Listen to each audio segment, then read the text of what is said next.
किसी व्यक्ति के अंदर देखा जाता है, बट उन अभावों को, उन कमियों को दूर करने के लिए जिस प्रकार से हम एजुकेशन, हमारा जो टारगेट है, सभी स्टूडेंट्स के अंदर जो छुपी हुई पूर्ति, किसी को सिखाए नहीं जाते, दिए नहीं जाते। और ये ऐसा नहीं है कि किसी के अंदर नहीं होते, ये सब गुण आप लोगों के अंदर ही हैं, लेकिन कुछ लोग उन्हें बाहर निकाल लेते हैं और कुछ लोग नहीं निकाल पाते। किसी को गाइडलाइन नहीं मिल पाती और किसी को गाइडलाइन, उसके अंदर ही भगवान छिपा होता है। हम ये नहीं सोचते कि इस पत्थर के अंदर भगवान नहीं होगा, वो हर जगह पे विराजमान है। हमारी आवाज यहाँ भी सुन रहा है। किस्मत की बात है, गरीबी में पैदा होना तो हमारी किस्मत की बात है, बट गरीबी में अगर हम मर जाते हैं तो उसके लिए हम स्वयं जिम्मेवार हैं। बर्बाद कर रहा हूँ तो प्लीज आज संभल जाइए। टाइम है, तरह तरह के लेक्चर आप हर जगह पे सुनते हो, और जब इस प्रकार के ऑर्गेनाइज करने के लिए, मेंटेन करने के लिए घर में इसका दिन है, बट मुझे सुबह सुबह जब मैं अपनी चारपाई से उठ, क्या देखा कि मैं अपने छोटे भाई को है, तभी सूरज से होती है, जलना जमीन को पड़ता है, कसूर हमारा होता है लेकिन तड़पना आपको पड़ता है। टू कॉलोनी का रहने वाला है।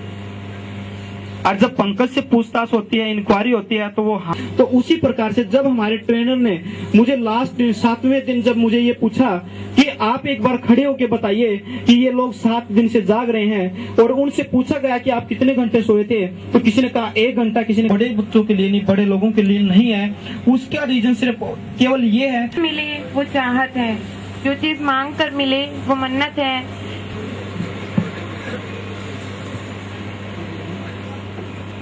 Can wish me Happy New Year 2009। इससे पहले कि मैं कुछ बोलूं, मैं चाहता हूं कि सब लोग अपनी अपनी जगह पर खड़े हो जाएं। हम तो खड़े हैं जी, पहले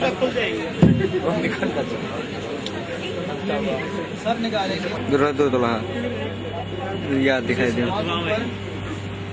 मेरे साथ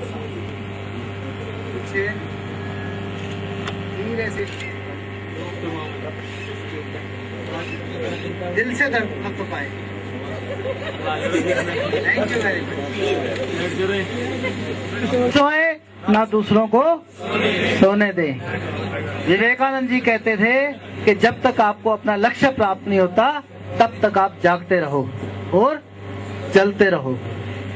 मैं जब उन लाइनों को पढ़ता हूँ तो मुझे एक छोटी सी मूर्ति जो मेरे मन में आती है, जिसकी तस्वीर मेरे मस्तिष्क में उभरती है, उस शख्सियत का नाम है विजेंद्र सहनी।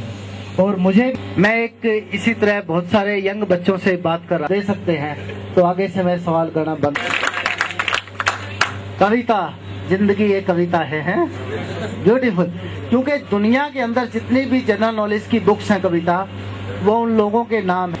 माउंट एवरेस्ट पर चढ़ने वाली पहली महिला कौन थी, भारत के प्रधानमंत्री पहले कौन थे, पहली महिला प्रधानमंत्री कौन थी, सबसे पहले आरसी सिंगला जी ने आप लोगों को दी हैं कि आप इनका अनुपालन करते हुए अपने जीवन में उतारने की कोशिश करेंगे। आप लोग कोशिश ही कर, काफी समय से मैं देख रहा हूं कि आप शांत से हो गए हैं। कुछ कई लोगों के बीच में ऐसा मन में ऐसा चल भी रहा होगा कि हमें बोर कर दिया है, तो प्लीज जो लोग